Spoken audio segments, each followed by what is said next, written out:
Buenos días, mi nombre es Kelly Joana Borges Huertas, de la Facultad de Ciencias de la Educación, del programa de licenciatura en Educación Infantil, del primer semestre. Hoy les vengo a compartir un tema muy importante sobre construcción histórica de ciudadanía. Vamos a definir como tal qué es ciudadanía y qué es democracia. ¿Qué es ciudadanía? Se refiere al conjunto de derechos y deberes a los cuales el ciudadano está sujeto en relación con la sociedad en que vive. ¿Qué es democracia? Es la forma organizada del Estado en el cual las decisiones son adoptadas por el pueblo mediante mecanismos de participación. Empecemos primero por prehistoria, edad antigua, 3000 a.C. a 8000 a.C. Abarcó la aparición del hombre y los primeros escritos. Las organizaciones primitivas estaban constituidas a partir de estructuras.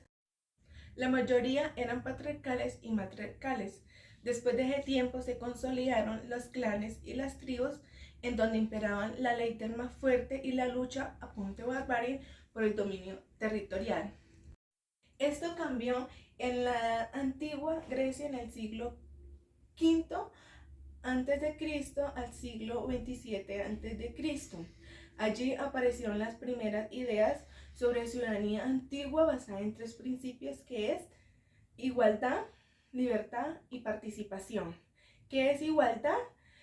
Todos los ciudadanos son iguales ante la ley y ante la ágora. Los ciudadanos pueden ejercer sus derechos ante la plaza pública.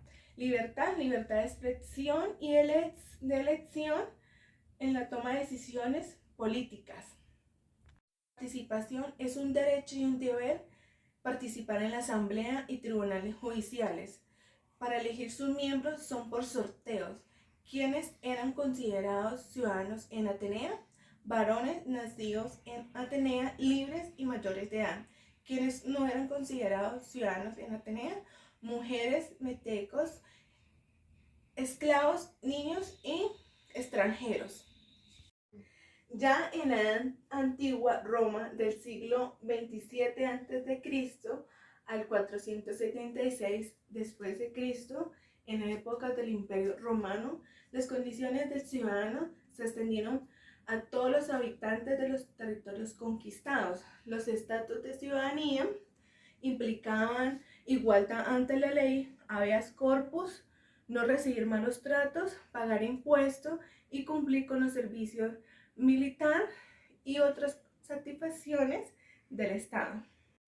Quienes eran considerados ciudadanos en Roma solo tenían derecho los patricios y los miembros de clase privilegiada. Quienes no eran considerados ciudadanos en Roma, mujeres, esclavos, extranjeros y niños. En ese tiempo, las mujeres gozaban solamente de un privilegio que era el derecho a la propiedad. No podían votar y tampoco ejercer un cargo público como tal. Seguimos en la Edad Media, Renacimiento, en el siglo V al XV.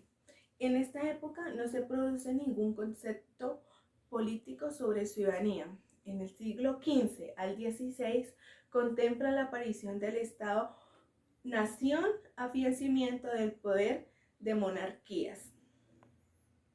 Pasamos a la modernidad del siglo XV a finales del siglo XVIII. John Locke, 1632 y 1704, asienta las bases filosóficas para la llegada de la ciudadanía moderna. En el siglo XVII cambiaría el curso de la historia, dando lugar a la Revolución Americana en 1722, da lugar a los Estados Unidos de América y la Revolución Francesa, que fue en el año 1789. Y finalizamos en la actualidad en el siglo XVIII.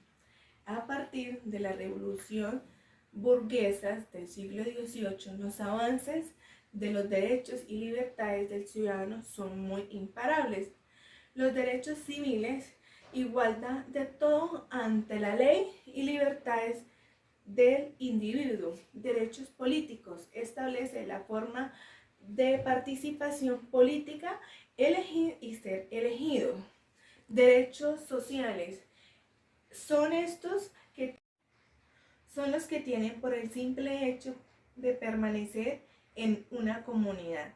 En conclusión, hoy en día damos gracias a la construcción histórica de ciudadanía porque tenemos igualdad de género.